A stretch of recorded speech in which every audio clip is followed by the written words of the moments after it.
Bismillahirrahmanirrahim.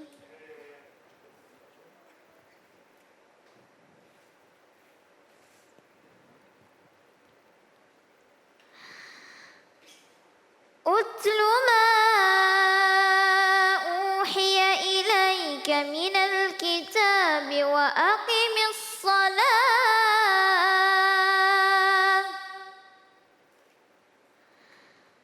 Innas salata tanha 'anil fahsya'i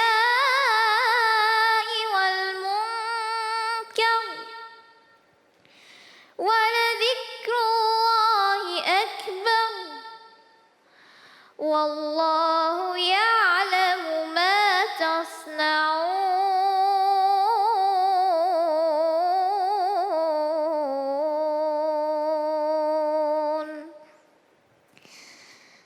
Sadaqallahul azim.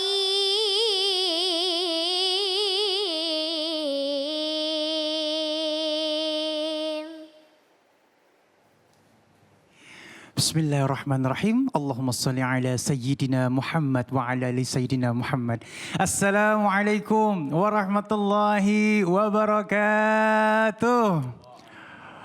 Masya Allah, alhamdulillahirrabbilalamin. Kembali lagi saya Ali Zainal menemani pemirsa di rumah di dalam Cahaya Hati Indonesia Ramadan. Gimana kabarnya? Sehat selalu insya Allah ya. Tanpa terasa kita sudah melewati 10 hari pertama di bulan suci Ramadan. Kita masuk ke dalam 10 hari kedua di bulan suci Ramadan. Kita tingkatkan terus ibadah kita ya. Jangan kasih kendor bahasanya. Insya Allah amal ibadah kita diterima di sisi Allah Subhanahu wa Ta'ala. Jamaah yang dimuliakan Allah Subhanahu wa Ta'ala, tema kita pada kesempatan kali ini, mari tegakkan sholat ya. Dan insya Allah nanti kita akan bertemu dengan guru-guru kita yang dimuliakan oleh Allah Subhanahu wa Ta'ala. Ada Al-Ustadz Solmed, Soleh Mahmud ya. Dan ada juga Ustadz Abdul Kafi, ada Ustadz Ahmad Sarwat, dan Kiai Haji Agus Dermawan, dai berjuta pemirsa. Dan nanti buat pemirsa di rumah yang punya pertanyaan, boleh kirimkan pertanyaan Anda lewat Instagram kita @cahayahati_news. Jawab pertanyaannya satu demi satu oleh guru-guru kita yang dimuliakan oleh Allah Subhanahu wa Ta'ala. Dan yuk sama-sama kita bertemu dengan guru kita yang dimuliakan oleh Allah Subhanahu wa Taala, Al-Ustadz Solmed. Assalamualaikum Kiai. Sehat ya? Waalaikumsalam warahmatullahi wabarakatuh. Ganteng banget ini. Habib Ali sehat. Alhamdulillah sehat guru. Alhamdulillah. Aneh tuh enakan manggilnya Soleh Mahmud. Allahumma sholli Muhammad wa ala ali Muhammad. Enak gitu kayaknya. Masya Allah. Ya Allah. Soleh Mahmud Munawir. Ya Allah, Allahumma sholli Muhammad. Sehat terus guru ya. Amin, amin. Nah guru. Ya, Habib Ali. Iya ini temanya kita ini Masya Allah nih ya, tentang sholat nih. Nah gimana sholat itu menjadi benteng di dalam diri kita. Silakan Kiai. Bismillahirrahmanirrahim. Assalamualaikum warahmatullahi wabarakatuh. Alhamdulillahi rabbil alamin.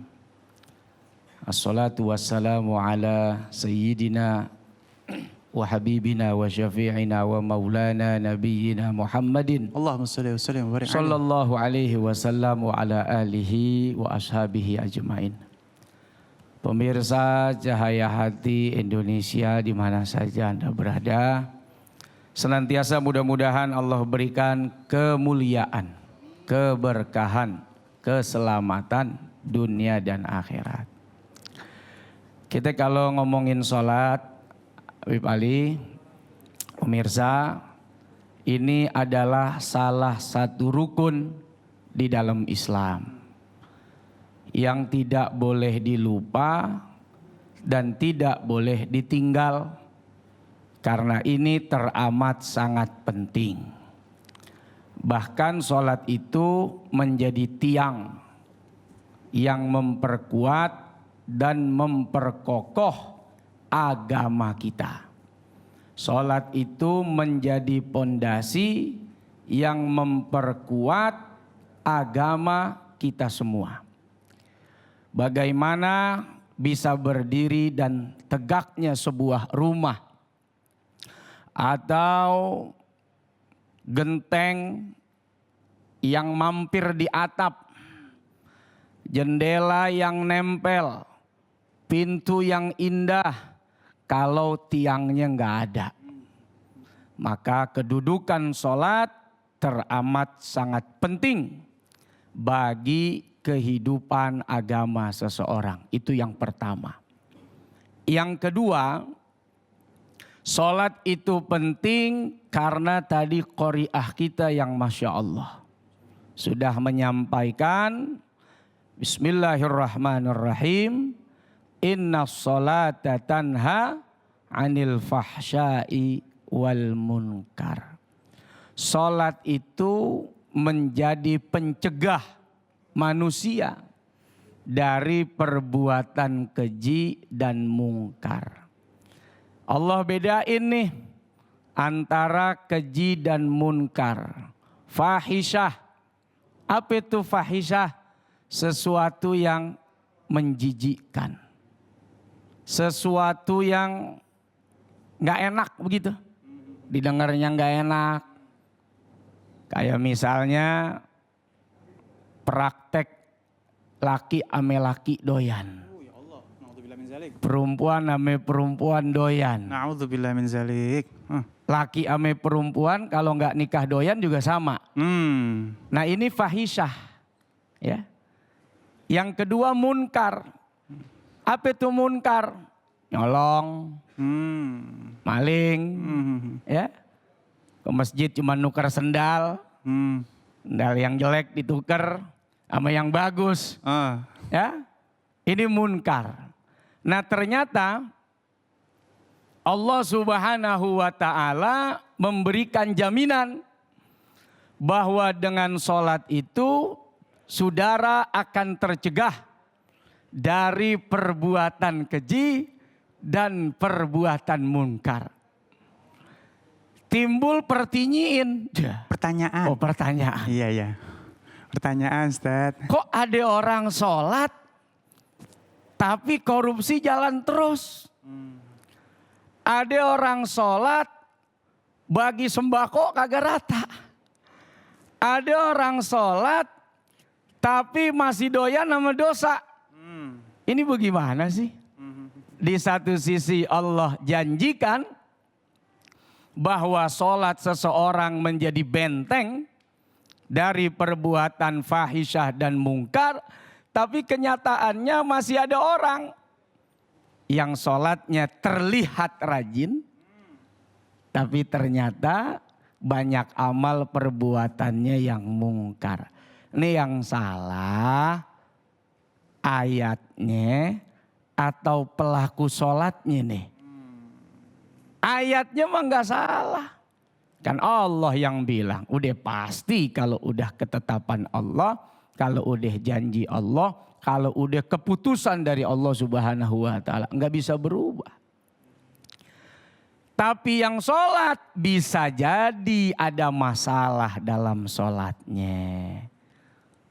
Rukunnya, syaratnya, udah bener atau belum tuh? Jangan-jangan wudhunya juga. Jangan-jangan wudhunya aja masih berantakan. Iya. Udah benar belum menjaga diri dari hadas besar dan hadas kecil. Wudhunya cakep. Pipisnya kagak cebok. Ya Allah.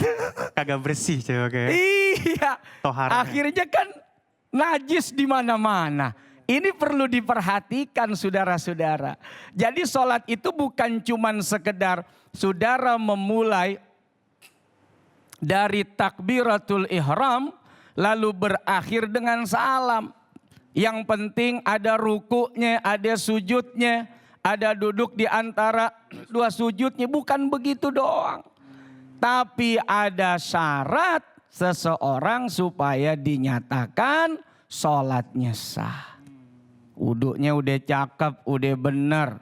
Ngebasuhnya dan lain sebagainya. Tapi kalau ada najis yang masih menempel. Apalagi sengaja tidak dibersihkan. Main ambil wudhu, main sholat aja. Allahu Akbar. Lah boro-boro diterima itu sholat. Sah juga enggak. Nah ini kan banyak nih. Ya. yang ke terminal, yang mungkin lagi ke mall, yang mungkin ke pom bensin, ya main pipis-pipis saja, udah nyiprat kemana-mana, ya nggak bersuci lagi, udah begitu sholat, biar kata kelihatan khusyuk, Allahu Akbar. Tuh kalau malaikat bisa ngomong kayak gitu tuh, dia bakal bilang, "Oi, cebok." Istinja. Orang Betawi kan begitu bilangnya di Ali. Benar. Nah ini perlu diperhatikan. Iya. Jadi bukan sholatnya yang salah. Tapi pelaku sholatnya yang bisa jadi tidak sempurna dalam ibadah sholatnya. Maka kalau ibadah sholatnya tidak sempurna, apalagi tidak sah, ya jangan harap janji Allah Subhanahu wa Ta'ala yang tadi menyebut bahwa sholat itu mampu mencegah manusia dari perbuatan keji dan munkar akan bisa dia dapatkan. Dan sholat itu tidak akan manfaat kalau sholatnya tidak membuat dia taat kepada Allah Subhanahu wa Ta'ala. Itu boleh dibilang jadi apa ya? Jadi rujukan. Jadi referensi ukuran diri. Ini kira-kira sholat saya selama ini benar apa enggak? Sah apa enggak? Diterima apa enggak? Nah kira-kira dalam hidup kita ini taat kita bagaimana sama Allah? Nah itu bisa ketaker. Karena hidup di dunia ini ada ujian, ada cobaan. Benar. Ketika Rasulullah Shallallahu Alaihi Wasallam menjalankan satu perjalanan yang istimewa, ya, Isra dan Mi'raj beliau ini kan diuji ya dengan berbagai macam ujian. Pamannya wafat, istrinya wafat. Saat itu orang-orang kafir Quraisy Mekah banyak memusuhi. Sehingga akhirnya ibarat orang mah lagi butuh apa itu? Butuh ngobrol, butuh curhat. Diajak dah berangkat. Sampai akhirnya berjumpa dengan Allah Subhanahu wa Ta'ala. Beliau bicara, beliau ngobrol, beliau berkirim salam. Dan diberikanlah kalau boleh kita istilahkan satu alat komunikasi. Yaitu sholat yang menjadi perintah pada akhirnya 5 waktu bagi kita umat Nabi Muhammad Sallallahu Alaihi Wasallam. Dalam rangka apa? Supaya kalau ada alat komunikasi enak. Enak. Kita kalau lagi kangen sama bini. Kenapa? Ya biar kata jauh. Tuh kalau udah nelpon udah seneng banget. Lagi ada persoalan ngobrol sama temen. Apalagi sekarang nih banyak banget persoalan. Bidin dong persoalannya banyak banget sama pinjol ya, pinjaman online. Ngobrol sama Gunawan ya Allah. Dibawa tuh ngobrol ke rumahnya. Alhamdulillah nangis bareng. Ya kirain dibantuin. Nangis bareng aja udah demen banget ya. Ngobrol sama temen udah seneng sekali. Benar. Lah bagaimana kalau kita ngobrol sama Allah. Kalau kita bicara dengan Allah Subhanahu wa Ta'ala. Ala bidzikrillahi tatmainnul qulub. Dengan zikir, ingat Allah, sholat kita jalanin, tenang hati kita. Kenapa? Ada temen ya, buat ngobrol saat susah gembira. Ada sahabat yang menemani saat punya masalah, hati kita tenang. Lah bagaimana kalau yang menemani kita bicara, ngobrol, mendengarkan keluh kesah kita adalah Allah Subhanahu wa Ta'ala. Coba aja lihat dalam suratul Fatihah. Iyyaka na'budu wa iyyaka nasta'in. Kita sembah Allah, lalu kita menadah, kita memohon, kita meminta apa aja yang kita inginkan. Nah jadi penting sekali bahwa sholat itu adalah cara komunikasi seorang hamba kepada Allah Subhanahu wa Ta'ala dalam rangka apa? Mendapatkan ketenangan, mendapatkan ketentraman. Dulu ada seorang tabi'in, Bib Ali. Iya guru. Nih kita bercerita. Siap guru. Ini seorang tabi'in namanya Ubaid bin Umair. Ubaid bin Umair ini orang alim, orang soleh. Satu waktu diuji oleh seorang perempuan. Perempuan cakep, perempuan cantik. Boleh dibilang bintangnya di Mekah. Masya Allah. Dia izin sama suaminya. Bang, kira-kira ada nggak orang yang kalau digodain kagak tergoda sama saya? Kata lakinya ada. Noh, Ubaid bin Umair. Bener nih bang, boleh saya godain. Coba aja lu godain. Dites ya. Jago dah kalau bisa. Dites. Dites. Iya, berangkat nih perempuan. Awalnya ketemu. Akhirnya cerita, habis cerita mulai ngegoda. Masya Allah, Bib Ali. Perempuan cakep.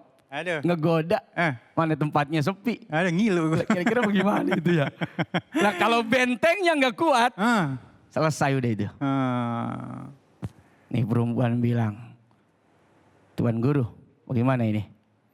Kira-kira kalau saya suka sama Tuan Guru, saya senang, saya jatuh cinta, bahkan saya kepengen Tuan Guru memberikan ya sesuatu yang indah kepada saya. Apa jawaban beliau? Waduh, tak dulu. Jawab dengan jujur.